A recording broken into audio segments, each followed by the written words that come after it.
Terima kasih. Dulu awal-awalnya kami mulai berkebun di sini adalah berkebun tanaman sayuran, hortikultura. Horticulture. Karena masih di sini ini masih terang, tidak ada pohon-pohon seperti ini. Ya, Kita tanami sayuran. Beberapa mungkin kita 3 tahun lah ya. kita bergerak di sana. Namun kalau sayur itu hortikultura itu karena itu memerlukan waktu yang sangat sangat padat waktunya. Kami juga ada pekerjaan sampingan di luar sehingga kami tidak concern terhadap itu. Sehingga sayuran itu memerlukan tenaga khusus Ya. dan bahkan kita sering bergelimbang dengan kimia. Oh iya. Kimia ini pupuknya, Ya, pestisidanya. pestisida. Ya, melihat dari kondisi itu alam mulailah hewan, binatang, burung itu agak jarang lah ada di sini. Nah, melihat dari situ itu waktu itu kita beralih tahun tanaman buah yang mempunyai nilai ekonomi. Ya, Seperti yang memang sekarang kelihatannya durian, jambu air, manggis, ada juga lengkeng. Ya banyaklah di sekitar ini terus tanaman ekonomi yang juga. paling banyak menghasilkan nilai ekonomi jenis apa aja Pak selain durian tadi yang Bapak sebutkan tadi kan? Yang Mungkin yang bisa disebutkan sekitar 10 atau minimal kira-kira 10 jenis yang buah potensi. yang potensi ekonominya cukup bagus. Ya, sementara yang kami alami dari 2005 itu kita mulai menanam seperti itu. 2010 kita sudah mulai Panen. panen. Itu Iya. pertama adalah salak. Salak ya. Ya, salak. Salak. Salak itu salah satunya adalah kelebihan salak kita di Bali ini adalah serumah tidak mengawinkan seperti salak pondok. Nah, Ya. sehingga salak itu juga dibutuhkan oleh umat kita di sini untuk upacara. Ya. Dan itu memang setiap tahun itu panen 2 kali. Oh, Ya, gitu ya. itu juga sangat menguntungkan. Dan kedua itu jambu jambu jambu air, Iya. yaitu jenisnya jambu madu. Iya, Ya, nggih. berbagai variasi lah Nggih, itu. jambu air nggih. Ya, jambu air. Yang ketiga itu berupa jambu biji, yaitu Sotong. sotong Oh, kristal. iya. Nah, sotong Guava kristal, ya. guava Iya. itu yang disebut itu sangat digemari itu. Oh, cukup laku ya. Cukup laku. Kami terinspirasi waktu pameran, waktu kunjungan ke Mangga Dua, Jakarta. Oh, iya, iya. Di sana itu sudah dikemas begitu bagus dan harganya satu kemasan itu 25.000. Kalau dihitung-hitung itu setengah biji. Ya, setengah biji yang dikemas itu. Kita kenapa daerah wisata nanti di Bali kita kembangkan itu Betul, betul. gitu. Nah, terus Ya, berikutnya apa, Pak? yang berikutnya yang sangat menopang adalah ini manggis. Oh, manggis ya. Ya, manggis. Mangustin ya. Ya, Itu salah satu manggis. yang Ini nih kemarin ya. ya yang kemarin. Ini Iya. jambu Jambu bijinya, biji jambu ya, guava kristal ya. ya.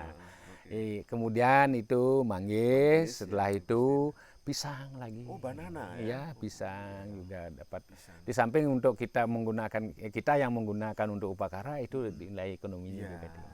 Terus habis itu Pak? Habis itu ada lagi tanaman kita apokat, itu Alpukat. Oh baru iya. ya, apokat itu Avocado. baru, avocado.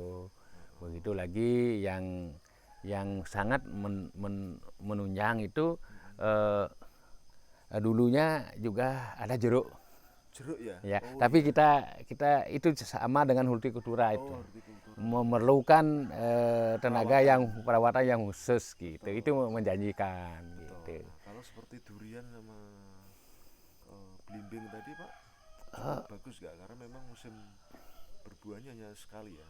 Itu begini, kalau durian itu yang kelihatan di sini itu nggih, sesuatu kelihatan di sini itu mulai sudah ada segenggam ini udah ada pedagang yang mencari, udah diincar ini gitu. Betul, betul. Dan ini seputaran milik saya ini durian ini tiap tahunnya ini udah dia bisa menghasilkan kurang lebih lah baru buah awalnya ini sudah 20 juta lah. Ya, 20 juta ini. 20 Mm-mm.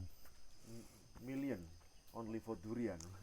Ya. Dan kalau manggis, kalau per tahunnya karena ada khusus juga tanaman manggis di sana, itu kurang lebih itu ada 8 juta gitu. Kalau kelapa gimana Pak? Kokonat itu?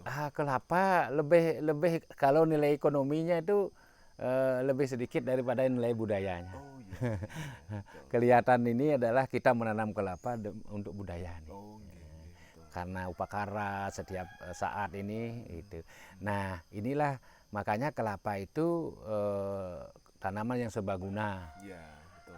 Juga kita adalah maksudnya bukan kita mengabaikan daripada Ya. kelapa itu. Kalau Gitu. aren sendiri gimana Pak? Itu cukup menghasilkan tidak? Itu daunnya juga, daunnya. budayanya juga. Kalau olahan dari karena begini, kalau menghasilkan daunnya otomatis buahnya tidak begitu bagus. Oh. Dan niranya juga tidak kita dapatkan karena kita sudah daun yang Iya, cari. betul. Nah, terus berbicara tentang perubahan iklim Pak, Iya. climate change kan. Jadi Bapak dari 20 tahun lalu sekitar tahun 2000 sampai sekarang tahun 2020 itu ada nggak perubahan terutama lingkungan ya? Mungkin dapat diceritakan pada saat ekosistem ini udah jadi. Kalau khusus di sini perubahan iklim pertama tadi itu kan melihat dari segi ekosistem ya. Ya. Dulu kita merasakanlah kita sendirian di sini gitulah, sendirian, tidak ada binatang atau hewan-hewan lain lah menemani kita di sini karena dia takut dengan kimia atau yang kita laksanakan seperti tanaman sayuran itu kita banyak kimia. Sehingga sangat jauh. Kalau kita ke sini itu misalnya kita tidak punya HP pun kita terhibur karena suara burung gitu. Kita hidup dengan ini saling ketergantungan ini ada apa namanya buah-buahan. Memang kita mengususkan untuk binatang itu seandainya ada buah-buahan yang ada di sana di hutan ini di sini ada hutan. Di sana tuh memang kita ada cari. Misalnya tupai itu silahkan makan, seperti apa buah di sana itu silahkanlah makan. Tapi tetap lahannya Pak Darmaji juga di sana? Ya lahan saya itu hutan, itu khusus hutan ada. Oh, enggak difungsikan untuk nilai produksi ya? Itu kan itulah untuk menyeimbangkan dari ekosistem, menyeimbangkan itu sehingga hawa tetap adem, tidak panas. Gitu. Berarti setelah terbentuk ekosistem ini secara praktis perubahan iklim tidak begitu terasa ya? Kalau di sini di tempat sini enggak terasa. Kalau di sini kalau di rumah kalau tanpa ada tanaman kan panas sekarang. Dulu kan tidak panas, sekarang udah mulai perubahan itu panas. Kalau sudah pohon banyak seperti ini itu udah rasa panas. Tapi kalau Bapak pengalaman dari tahun 2000-an ke sekarang itu dari faktor insek atau dari faktor hama itu kira-kira bertambah atau berkurang? Itu sebenarnya kalau memang berbicara secara keseluruhan ya, keseluruhan misalnya bukan di sini saja. Kalau di sini saja ini karena kita ekosistemnya sudah terjaga, ini memang seimbang itu, seimbang. Sedangkan di tempat lain kemungkinan lebih banyak gitu. Ya, nah, terus mungkin yang terakhir Pak, apa pesan Bapak Pak kira-kira dengan kebun yang beragam seperti ini, ekosistem yang sudah terjaga. Nah, kira-kira harapan Pak Darmaji untuk generasi yang akan datang seperti apa Pak? Karena kita mempunyai kearifan lokal sebenarnya Pak. Bali itu mempunyai kearifan lokal yang namanya intel itu kan. Ya, wong satu mina manuk taruh buku ini adalah kalau kita mengartikan itu adalah saudara kita. Kita yang saudara yang paling kecil. Wong manusia itu. Satu itu adalah binatang, ya satu binatang seperti sapi. Kedua itu orang satu mina itu ikan seperti itu kan. Mina manuk ini itu lengkap di sini. Taruh kayu, buku bambu. Nah, sebenarnya kita hidup ini kita selaku saudara yang paling kecil. Ini saudara-saudara kita yang lebih tua itu adalah mengorbankan dirinya demi kita. Tapi kita jangan lupa memelihara mereka gitu. Dia berkorban demi, misalnya ayam seperti ini kan berkorban demi kita.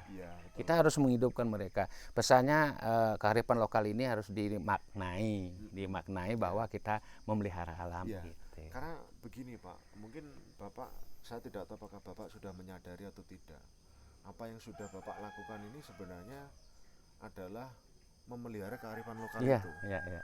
Karena kalau kita berbicara tentang perubahan budaya ya Pak ya, modernisasi, Iya, iya, iya. westernizasi itu kan cukup kuat kan di Bali, Kuat karena ya. Bali kan didatangi banyak Iya, turis iya, kan. iya, iya. Jadi kalau mungkin tidak ada Bapak atau semacam orang-orang seperti Pak Darmaji ini, kearifan lokal di Bali mungkin bisa hilang kan. Hilang. Nah, jadi dalam artian seperti ini kan ada semacam harapan Ya. bahwa 50 tahun ke depan atau bahkan 100 tahun ke depan Ajek Bali ini masih tetap terjaga. Iya. Kalau memang kita kearifan lokal itu dimaknai, itu akan semua dari saudara kita, anggaplah saudara kita yang 5 itu kan, Ya. kita ke-6-nya, itu semua itu berkaitan dengan budaya upakara, bambu misalnya itu kan kita penting. Kalau sudah penting kenapa kita tanam? Iya, betul.